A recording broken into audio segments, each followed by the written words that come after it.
পিঠের খোলা তৈরি করছি 30 বছর ধরে। কিভাবে তৈরি করতে হয় তাই দেখুন। আমি আজ কাশিপুরা পিঠের খোলা রসের ভিতরে দিয়ে খাতি হয়, কেমন করে খাতি হয় সবাই জানে। খোলা তৈরি করছে এই যে ছাঁচ, আর এই যে আমার হাতে এই যে আমি তৈরি করছি এই যে।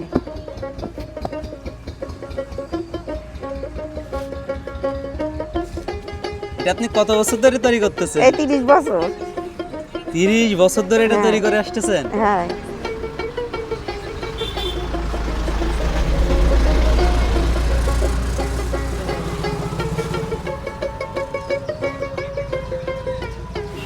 তো 30 বছর ধরে কইরা এখনো কিছু করতে পারলাম না। কিছু করতে পারেন না, কিছুই করতে পারিনি, জীবনে বেঁচে রয়েছি। মানে খেয়ে পড়ে বেঁচে খাইয়ে আছেন। পড়ে বেঁচে রয়েছি। এটা কি এই যে রসের সিজন আসলে বেশি এই চাপ পড়ে? রসের সিজন আসলে বেশি বিক্রি হয় এগুলো।